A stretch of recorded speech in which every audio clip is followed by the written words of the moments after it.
Collectif des organisations de la société civile pour les élections monsieur Cissé ñu ngi lay nuyu. asalaamaaleykum Cheikh Tidiane maa ngi lay nuyu. maa ngi nuyu ñi nga bokkal plateau bi. xam ne ci ñi nga xamante ne mooy journaliste yu xarañ yi. maa ngi leen di gërëm di leen sant di rafetlu teewaay bi. voilà tey jii Cheikh Tidiane Cissé fële ci assemblée nationale député yi woolu nañ leen fa ngir càmbar yenn ci projet de loi yi nga xam ne yëkkati nañ ko fi jamono ji ci mbirum OFNAC ci mbirum lanceur d'alerte yi yéen bërki démb woote woon ngeen benn ndaje benn conférence de presse. gis ni ay manquement dafa am ci mbir yooyu ngeen bëgg ko jooyanti exactement lan ngeen jàpp ni moom moo xaw a jubbanti ngeen bëgg ko jubbanti laata ñu leen di wote projet de loi yooyu. waaw jërëjëf Cheikh Tidiane maa ngi lay gërëm di la sant di rafetlu effectivement li nga xamante ni mooy opportunité bi ñu may ci pour ñu mën a gën a leeral la nga xamante ni moom la ñu jàpp ni ci wàllu. Projet de loi yi nga xamante ni gouvernement bi teg na ko di rappeler que ni depuis bi nga xamante ni gouvernement bi adopté na 4 projets de loi yi dañu rafetlu loolu parce que yàgg na lool société civile di daw di liggéey ci surtout loi bi nga xamante ni mooy accès à l'information bi ci bees mooy les lanceurs d'alerte ba nga xamante ni bi ñu ko rafetloo dañu ne bu ñu gisee li nekk ci biir loi bi dinañ ko saytu ba xam lan moo ci nekk. est-ce que méngoo na ak la nga xamante ni moom moo nekk sur le plan global méngoo na ak arsenal juridique bi. mais aussi est-ce que méngoo na ak la nga xamante ni sur le plan sociologique moom la ñu bëgg gën a jëmmal la nga xamante ni mooy dëgëral. li ñuy wax bonne gouvernance ak transparence dans la gestion des affaires publiques ba tax na bi ñu càmbaree loi yooyu am na ay liñ ci gis nag li ci njëkk mooy dañuy rafetlu d'abord effort yi ak volonté bi nga xamante ni moom la état bi jël pour ñu voter loi yi au niveau de l'Assemblée nationale loolu moom dañ koy rafetlu di rafetlu aussi niñ ko tëggee ba nga xamante ni gis nañ ni am na ci lu bari loo xam ne méngoo na ak volonté fexe ba ñoŋal li ñuy wax gestion des ressources publiques ak aussi volonté aussi li ñuy wax lutte contre la corruption ak aussi li nga xamante ni mooy ñoŋal alal bi nga xamante ni moom la ñu bëgg a jox askan bi mais li ñu ci jàpp mooy bu ñu jëlee loi bi nga xamante ni mooy les lanceurs d'alerte dafa baax bi ñu ko jàmbatee dafa baax ñu gis ci ne dafa baax ñu définir champ wu lanceur d'alerte yi parce que buñ ne lanceur d'alerte rek mën nañ ko buñ ko encadré wul mën na indi jeexi jaax ci compréhension yi te il faut noter que loi bi dañ ko war a socialiser aussi askan bi daf ko war a comprendre ko pour mën a épouser esprit loi bi moo tax bi ñu waxee loolu ñu ne lanceur d'alerte yi am na ci benn point boo xamante ni dafa baax ñu def nañ ci ay propositions. maanaam li ñuy wax récompense maanaam lanceur d'alerte bi. bu fekkee ne dafa dénoncer. 10% yi. waaw 10% yooyu gis nañ ni mënoon nañ ko remplacer par désintéressement parce que tamit dañuy bu ñu dugalee mbirum prime rek wala mbirum neexal. ku mel ni man na am ay pexe yu mu doxal jéem a fexeel Cheikh. jéem ko fexeel pour am dara ci loolu te beneen bi ci des aussi mooy déclaration d'intérêt aussi da ci am solo ak bonne foi bi aussi am na solo mais dañ ko war a gën a encadrer nga xamante ni bonne foi moom njort la bu rafet ci bu ñu am ci nit mais war na am luñ ci gën a mën a dëgëral ba nga xamante ni bonne foi boobu dañ koy taxawal gën ko mettre en gën ko encadrer. mais est-ce que jàpp ngeen ni waaw Daouda vas-y Daouda. xam nga foofu yéen a ngi wax encadrement bi war mais boo jëlee projet de loi bi effectivement boo jëlee ci article 1 bi article 2 bi ba article 4 bi ñu ngi définir kan mooy lanceur d'alerte. foofu noonu définir nañ ko carrément moo xam nañ ni lanceur d'alerte du ki nga xamante ne dafa génn rek voilà jël koom di filmer naan lii mooy kër Daouda Mine wala lii mooy oto Daouda Mine wala lii mooy nangam ak nangam. lanceur d'alerte bi définir nañ ko. c'est ça voilà. à l'article 1 l'article 2 ak article 3 si je ne m'abuse. voilà foofu noonu je pense que encadrement bi ñu doon yaakaar voilà def nañ ko ci ba nga xamante ne n'importe qui ne peut pas se lever pour dire que moom lanceur d'alerte la. waaw mais par exemple boo jëlee article 3 bi nga xamante ni mooy prête-nom bi mën na indi confusion. parce que prête-nom mën na nekk loo xamante ni ku mel ni man mën na jël. benn jarbaatam. ibbi ci entreprise. tuddee ko turam. mais yow bi bu ñu nee déclaration d'intérêt. lanceur d'alerte bi man mii sama wàllu bopp mën naa def prête-nom ba pare. dellu ginnaaw. bëgg dara. def kii signaler ko. def signalement xam nga loolu mën na indi confusion. ci définition bi. moo tax ñu ne buñ ko gënee leeral rek. du indi benn jiixi jaaxa si compréhension citoyen bi bu ko defee du am benn jafe-jafe ci ni ñu mettre en œuvre loi bi. foofu la ñuy waxee ñun. parce que waxuñu ne loi bi baaxul. mais nan la ñu gën a améliorer sur le plan légistique bind bi. ba nga xamante ni ku ko lire du am benn jiixi jaaxa si compréhension loolu aussi nekk na lu am solo ci lu ñu taxawee. da nga yaakaar ni en terme de communication waroon nañoo gën a communiquer. pour que sénégalais yi nga xamante ne ëllëg ñoom ñooy doon des lanceurs d'alerte ñu gën a mën a xam lan moom mooy lanceur d'alerte ak li nga ko encadré ak kan moo ko mën a doon. waaw loolu aussi des na parce que bu ñu comparé loi sur l'accès à l'information ak loi bi nga xamante ni mooy lanceur d'alerte yi accès à l'information moo ëpp chance ci ni ñu ko vulgariser ni ñu communiquer parce que depuis 2009 ba tey jii nii état bi ñu ngi ciy liggéey société civile bi aussi liggéey ci parce que am na organisation yu bari yoo xamante ni vraiment tey jii nii boo leen laajee mën nañ la réciter sax yenn articles yu bari ci loi accès à l'information contrairement ak li nga xamante ni mooy sur les lanceurs d'alerte délai bi dafa gàtt ba nga xamante ni mënoon nañ ko gën a vulgariser. nit ñi gën a xam contenu loi bi bu ko defee bu demee à l'Assemblée je pense que du am benn problème pour que ñu mën ko voter. sànq da nga wax désintéressement bi nga xamante ne moo war a am ci ku jóg war a nekk lanceur d'alerte mais est-ce que désintéressement boobu dina pousser les Sénégalais à ce que ñu jóg def yenn investigation yu bay mën a jël yenn information yi jébbal ko autorités yi pour mën a nekk lanceur d'alerte. prime bi aussi est-ce que nekk luy motiver nit ñi. waaw prime bi man dàquñu ko définitivement mën na nekk luy motiver mais damay wax ne boo jëlee peuple américain ak peuple sénégalais ba la comparé nga xam ni du benn. parce que peuple américain bi moom déjà dafa gëm ni alal bu état bi yor rek alalam la.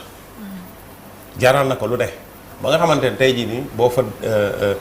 état américain peuple américain bi bu gisee ni par exemple Daouda Mine yor na ressource publique te gis na ni am na jeexi jaax rek moom du sax xaar day dem signaler ko.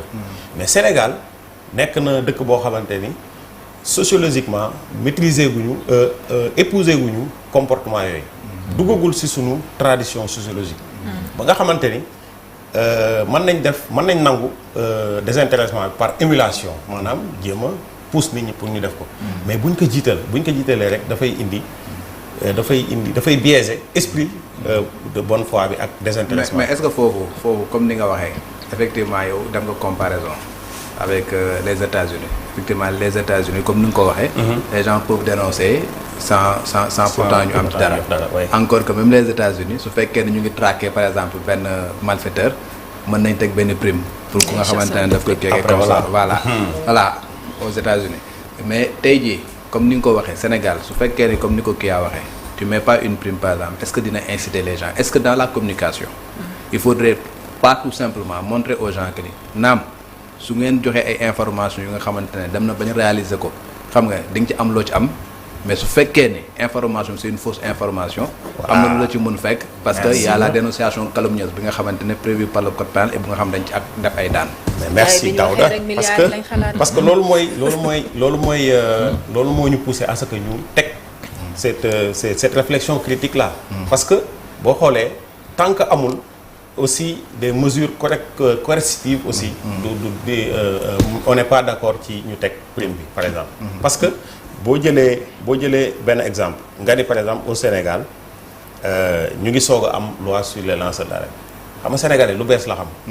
boo ko waxee rek ak prime bi. ñu mel ni man dañuy jóg ñëpp ku nekk commencer def ay investigation. naam mën na nekk loo xamante ni lu baax la. mën na nekk lu baax la mais côté négatif bi mooy gën a gën a primer côté partie positif bi. ba nga xamante ni je pense que mën nañ ci dem de manière progressive. dàquñu prime bi mais mën nañ ko def de manière progressive. jiital déjà désintéressement. effectivement toftal si li nga xamante ni mooy prime bi. bu ko defee progressivement le fait que au fur et à mesure ñuy avancer Sénégalais yi gën a intégrer dans leur vécu quotidien l'esprit de cette loi là bu ko defee mën nañu dans un délai court mën nañu intégrer définitivement volet des comment ça encore les primes. Voilà mais Cheikh Tidiane loi boobu dafay protéger le lanceur d'alerte mais qu'en est-il Daouda mi ngi koy wax su demee bu mu jege diffamation wala diffusion de fausses nouvelles. waaw foofu aussi gis nañ ni bu fekkee ni diffamation la wala fausse nouvelle foofu wax nañ ni ñun loi bi dafa war a prévoir ñaari côté yëpp. ñaari côté yëpp parce que dénoncer rek doylu boo dénoncer dañu war a vérifier ba xam ndax dénonciation boobu wér na wala wérul est-ce que fondé wu na tegu na ci yoon. bu tegul ci yoon ki nga xamante ni moo dénonce aussi yoon dafa war a dal ci kawam. d'où l'intérêt aussi comme ni ko Daouda waxee léegi d'où l'intérêt mu am une articulation entre les lois. renvoi parce que bi may ñëw maa ngi déglu sa réflexion ci problématique gu xew tey ci code général des collectivités locales code électoral donc je crois que loi yi dañu war a ñëw intégré wu ci arsenal juridique bi ba nga xamante ni su fekkee ni par exemple le lanceur d'alerte bi dénoncé na te dénonciation bi wérul teguwul ci yoon moom aussi daan dafa dañ ko war a teg daan bu ko defee dina dissuader aussi ñi nga xamante ni ñoom ñooy les ñi nga xamante ni dañu amuñu c'est des personnes de mauvaise volonté. moom foofu temporalité bi soo ma may ci temporalité bi laa bëgg a laaje juróomi at a ngi nii ci ginnaaw fukki at a ngi nii ci ginnaaw ñaar fukki at a ngi nii ci ginnaaw gis nañu ku fi tabax wala ku fi yore alal joo xam ni jaaxal nañu lool bu ñuy topp dem ci wàllu mi nga xam ne moom mooy taxawaay yu mel noonu lan lañ ci wax ndax mën nga ni sama dëkkandoo bii de ba muy tabax kërëb gii ñaar fukki at ngi nii ci ginnaaw moo yorewoon société sàngam wala moo yorewoon alalam daal fu mu jógee daal jaaxal nañu loolu nañ lañ koy doxalee. loi bi daf ko organiser maanaam li nga xamante ni mooy lanceur d'alerte comme ni ko Daouda waxee définition leer na lanceur d'alerte dañ ko encadrer mais ki nga xamante ni buy dénoncer aussi dafa loi bi dafa teg daf ko encadrer teg ay principe ak ay normes yoo xamante ni fa lay jaar pour déclarer pour dénoncer bu fekkee ni loolu loi bi teg jaaru ci maanaam moom dénonciation wérul mais tamit foofu présomption wala njortu ci nit waxal ko loo xamante ni amul aussi defe naa nekk na loo xamante ni du lu loi bi di encourager dans son esprit parce que dans son esprit loi bi li muy encourager mooy nit ki nga xamante ni jël na alalu askan bi féetale ko boppam ci wàllu fonction bi muy occupé féetale ko boppam liggéey ci loo xamante ni njariñu boppam la lu waroon a dem ci njariñu askan bi defe naa loolu la esprit loi bi wax mais nag nit koo xamante ni dañ ko njort rek wala ñu gis ni dafa xëy rek am alal ju mel noonu loolu li ma wax leer na dénoncé wu ñaar fukki at ngi nii ci ginnaaw wala fukki at ngi nii ci ginnaaw wala juróomi at ngi nii ci ginnaaw kii yore na alal joo nga xam ni man jàpp naa ne jaarul ci yoon man jàpp naa ne lii da koo dugal ca fa ma doon liggéeyee ndax ñaar fukki at ngi nii ci ginnaaw mën nañ ko cee topp juróomi at ngi nii ci ginnaaw mën nañ ko cee topp waaw tout dépend ci articulation loi bi aussi parce que ñun bi ñu jàngatee loi bi temporalité am aussi gis nañ ni dañ ko war a xoolaat dañ ko war a xoolaat parce que yan fonction la occupé woon jamono yooyu ak aussi diggante période bi mu amee alal yooyu ak diggante bi nga xamante ni fa la fonction yem loolu aussi loolu rek jàngat la mais ci esprit loi bi aussi dama si delluwaat temporalité bi moom faw ñu xoolaat ko donc d'où l'intérêt de revoir disposition bi nga xamante ni moom mooy concerner période bi nga xamante ni si la ñu déterminer ki nga xamante ni moom la concerné. ban période la ñu war a càmbar ressources yi nga xamante ni moom la yoroon. donc foofu aussi xool nañ ko ci loi bi aussi. c'est ça Cheikh Tidiane yaa ngi doon wax sànq aussi loi accès à l'information. nekkoon une vieille doléance mais nañ ko tëggee tey jii est-ce que jàpp nga ni ñi ko doon laaj li nekk ci loi bi noonu la ñu ko bëggee woon. non ñun déjà man maa ngi bokk ci comité national pour le partenariat pour le gouvernement ouvert PGO. ñu ànd ceeg ministère promotion affaire direction de la bonne gouvernance di ci liggéey ñun de jàpp nañ ne société civile parce que foofu on est dans un collège paritaire boo xamante ni 9 membres société civile 9 membres état. co-présidé aussi présidence bi c'est co-présidé société civile ak direction promotion bonne gouvernance mais ñun jusqu'aux dernières nouvelles ak dernier mouture bi ñu yoroon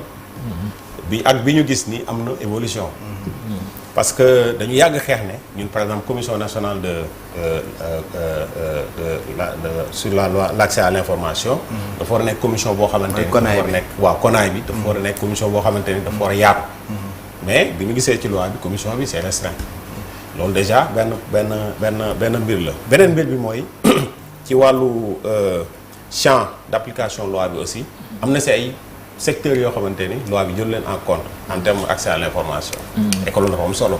parce que ñun càmbar nañ ko gis nañ ni y a des secteurs yoo xamante ko mel ni secteur commerce loi bi jël ko en charge te daf ko war a jël en charge parce que secteur commerce aussi mën na nekk secteur boo xamante ni information yi di askan bi war a xam. daf si baax ñu war ko mën a fësal. loolu nekk na aussi beneen point boo xamante ni gis nañ ko ci loi bi ak yeneen mais pour dire que ni loi bi moom évolué na moom. ba ñu yoroon ak bi nga xamante ni moom lañ présente évolué na. donc d'où l'intérêt aussi ñuy waxtaanee loi yi. gën koo du ma ne. mais en termes d'exemple pour mu leer comme ni ko doyen di waxee tey jii loi accès à l'information boobu su jàlloon. man mii tey jii ma toog ñëw ci wàllu tàggat yaram par exemple fédération sénégalaise de football dem signer contrat ak Puma ma ñëw ni dama soxla ay information ci contrat boobu les tenants et les aboutissants est-ce que loi bi daf ma koy permettre tey. oui déjà loi bi ki nga xamante ni moom la loi bi permettre loolu il faut mu am intérêt. pour laaj information bi. intérêt c'est-à-dire. koo xamante ni. buy laaj information bi bokk na ci ñi ñu identifier comme ay acteurs yoo xamante ne ñoo am droit laaj information. c'est pas n'importe quel citoyen. voilà comme taskatu xabaar yi ci lañ bokk. taskatu xabaar yi ci lañ bokk mais li indi li nga xamante ni moom mooy problème ci loi bi mooy secteur sport par exemple bu ci bokkulee. boo ñëwee duñ la doo am information. ensuite. loi bi comme niñ ko bëggee woon amewul ni carrément parce que dafa war a protéger ki nga xamante ni mooy diffuser information parce que mën nga am accès information ci beneen circuit informel mais diffusion bi aussi ça pose problème parce que boo ko diffuser te accès bi dans un circuit informel nga amee information bi aussi ça pose problème d'où l'intérêt de revoir encore la loi donc pour répondre à votre question ci loi bi actuellement tey le journaliste bu bëggee information mën na ko demander mën na ko diffuser mais secteur sport en tout cas ci champ d'application non même secteur parce que fii dafa à chaque fois suñuy signer ay contrats c'est souvent sous le sceau de la confidentialité mais loolu xanaa kay loi bi su duggee dafa war a tëb normalement. merci maintenant critère clause de confidentialité boobu day tëb ci yenn day tëb ci yenn mais te am na yenn partie secteur yoo xamante ne du tëb. parce que lu mel ni yenn wàllu sécurité secret défense ak yooyu secret du tëb kii confidentialité bi du tëb mais leneen lu loi bi ciblé ci biir loi accès à l'information foofu amatul ko critère de kii amatul confidentialité donc l'accès est libre. mais ciblage boobu bu amee est-ce que aussi du nekk barrage wala mu nekk loo xamante ne dafay andi ay jafe-jafe ci wàllum transparence parce que tey jii comme ni nga ko waxee bu nekkee ci wàllum sport bokkut ci secteur yi nga xamante ne moom lañ ciblé alors que am na yoo xamante ne ñu ngi ko fay def ci alalu réew mi ñu war koo xam war koo wax askan wi su nekkee ciblé wu ko est-ce que du andi jafe-jafe ci wàllum transparence mais bien sûr parce que ñun suñu proposition ñu ngi def ne wax nañ ci ne dañ ci war a yokk ñaari secteur lu mel ni santé publique ak environnement bokkul ci liste bi yi nga xamante ni ñoom ñoo war a bokk ci loi accès à l'information et c'est important parce que santé publique secteur la boo xamante ni aussi li muy engranger ci ay ressources bari na environnement aussi gis nañ fi l'histoire en tout cas bi fi amoon ci accès ci yenn matériel yeeg yooyu yenn xaalis yu wax ne peut-être dugg na fii jënd nañ ko ay kii mais est-ce que du man maa comprendre peut-être loi bi c'est que man ni ma comprendre woon c'est que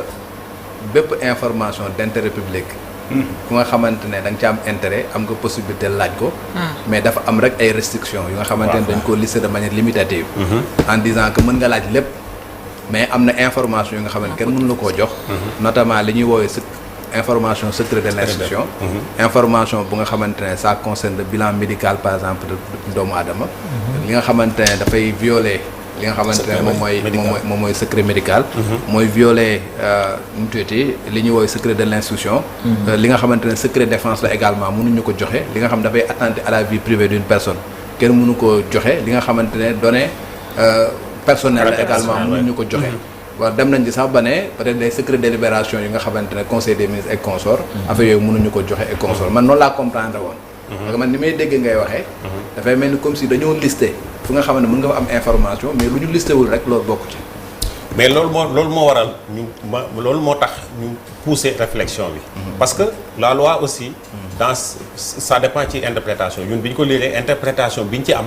mooy loolu parce que listé wuñu nominativement les secteurs yi nga xam ne ñoo ko l'accès à l'information il est libre mais il y a des restrictions mais dans les restrictions aussi dañu listé ñi nga xamante ni moom mooy information yi nga xam ne mën nañ ko joxe divulguer ak yoo xamante ni mënuñu ko joxe mais boo ñëwee ci finance publique par exemple secteur finance publique foofu amul restriction lu dul yenn information financière yi nga xamante ni ça a trait ak li nga xamante ni mooy secret de défense ak yooyu mais li ma bëggoon faire revenir mooy bu ñu listé bi nga xamante ni loi bi dafa war a préciser les différents secteurs yi nga xamante ni ñoom la loi bi concerné ak ñi nga xamante ni ñoom la concerné wul ce qui fait que en termes d'accès à l'information citoyen bi dina xam ni lii may laaj de am naa droit laaj ko li nga xamante ni nag aw ma droit laaj ko du ma ci sori parce que bokk na loi bi moo ko encadré donc dafay revenir at ci tropicaliser loi bi par rapport ak ñun sunu réalité ak aussi sur le plan sociologique parce que Sénégal mooy ki nga xamante ni dafay bëgg xam lépp mais est-ce que yoon may na ko mu xam lépp donc ñu compréhension boobu lañ bëgg Sénégalais yi xam ko ci loi bi par exemple Assemblée nationale bii rek ñu ko fay tëggee am na loo xamee ni jural na fi nit dem kaso mooy l'histoire des véhicules de l'Assemblée nationale on parle d'un marché boo xamee ne xamuñu dafa am ku ci génne information ñu tëjee ko diffusion de fausses nouvelles c'est ça donc loi boobu su jàllee normalement genre problème yooyu waratul am normalement sax dans les normes loolu waru woon am parce que diffusion de fausses nouvelles c'est vrai man sama jàngat bi nga xamante ni moom laa ci def mooy mën na nekk loo xamante ni loi bi am na mais dans son application am na si loo xamante ni journaliste bi bu koy def de bonne foi la dafa xalaat ni lii mooy li nga xamante ni mooy la bonne information mu joxe ko donc un seul démenti peut suffire pour régler problème boobu wala boog un communiqué pour wax ni que information bi nga xamante ni moom lañ génn amul parce que démb rek gis naa ci presse bi am ku joxe information ne ci wàllu nu mu tuddati sax dañu rejeter projet de loi sur la homosexualité mais après un communiqué est sorti pour dire que ni pour démentir l'information bi donc le problème est réglé donc pour dire que l'accès à l'information Sénégal tey jii nii warul nekk frein ci li nga xamante ni mooy code de transparence parce que code de transparence dafa wax ni lépp loo xamante ni mooy information sur le plan financier dañ ko war a fësal gën ko fësal ko askan bi xam ko ku ci soxla information dem laaj ko tey jii nii ñun ONG 3D ñu ngi liggéey ci ay ci l'accès à l'information surtout sur le plan financier mais on est confronté à beaucoup de difficultés par exemple bu dul les documents officiels yi nga xamante ni moom la code de transparence encadré boo bëggee am yeneen information par exemple ci wàllu études yi da ngay am difficulté pour accès ci information donc loi bi dafa jot tey ñu promulguer ko voté ko promulguer ko bu ko defee difficulté yi nga xamante ni moom la citoyen bi daan jànkonteel ci wàllu liggéeyam ñi nga xamante ni journaliste yi moom lañ jànkoonte seen wàllu liggéey yooyu yëpp dañ koy régler dafay nekk vraiment histoire derrière tey Assemblée nationale war a sëgg ci ab projet de loi portant création de l'Office national de lutte contre la corruption ban njàngat nga ci am ci projet boobu parce que wax nga ne def nañ 4 projets de loi donc bu nekk am ngeen ci loo xamante ne mën nañ koo saytu ñu waxtaanaat ci boobu projet de loi ba lan moo nekk seen crainte par rapport à ça waaw boobu aussi dañuy rafetlu projet de loi yi lutte contre la corruption ak déclaration de patrimoine donc li nga xamante ni mooy contre la corruption moom foofu je pense que am nañ ci quelques kii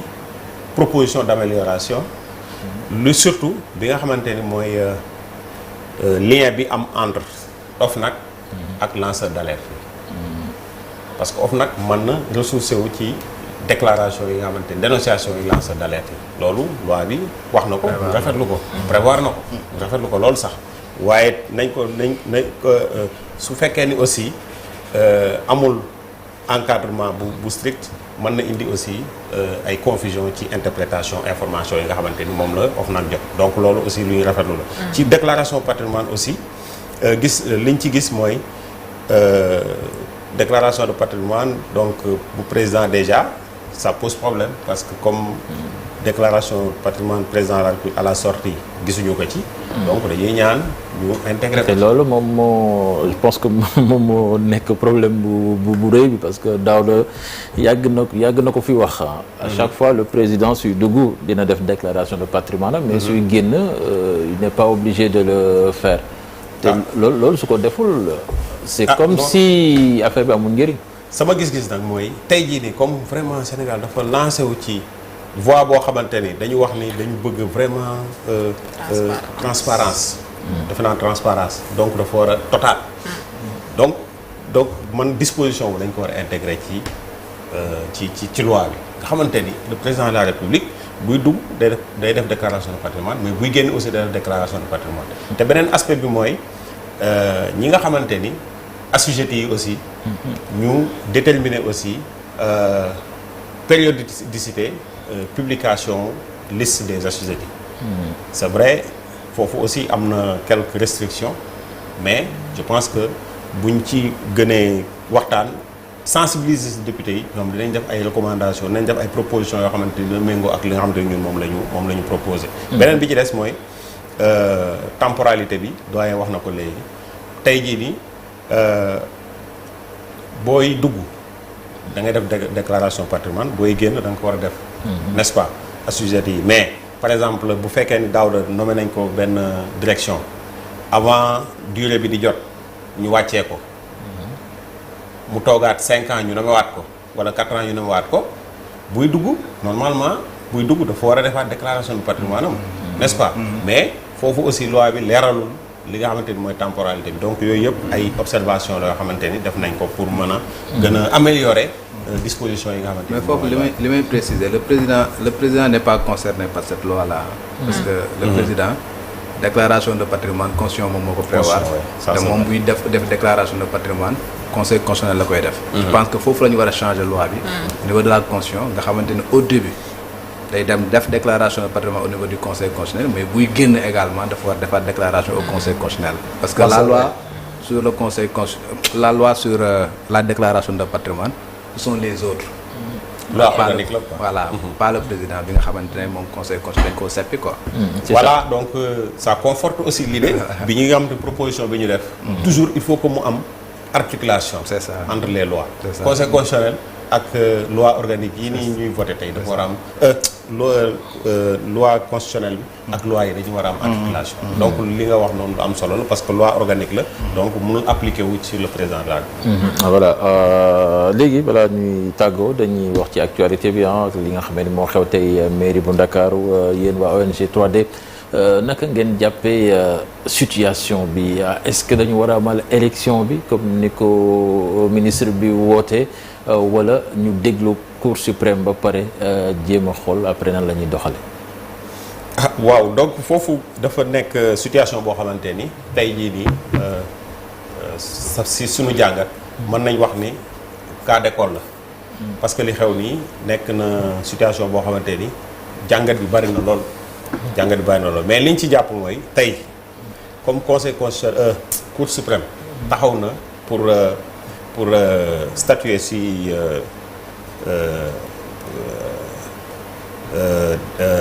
réclamation Barthélémy Diaz donc ci jàngat ci loi bi rek du suspendre procédure élection dëgg du dëgg donc du ko suspendre mais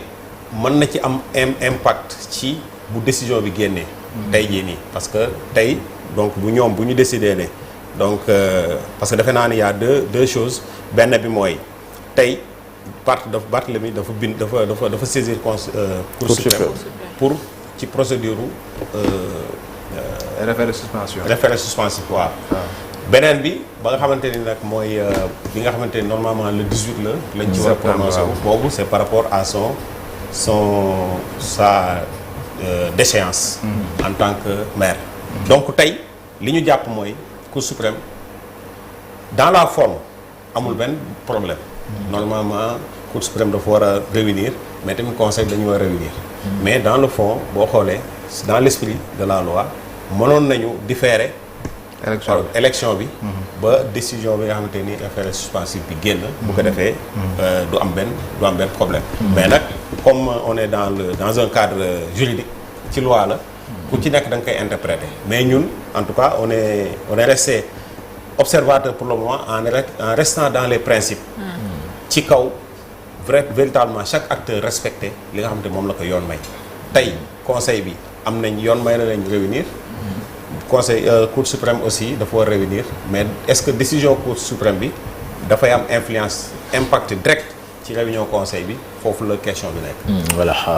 on suivra cela avec attention xam naa ni léegi mu commencé parce que 9h jot na 10h c'est dans une demi-heure pratiquement merci Cheikh Tidiane Cissé da ngay des ak ñun rek ñu tëj émission bi léegi commencé ko par les unes des journaux du groupe Futurs Médias.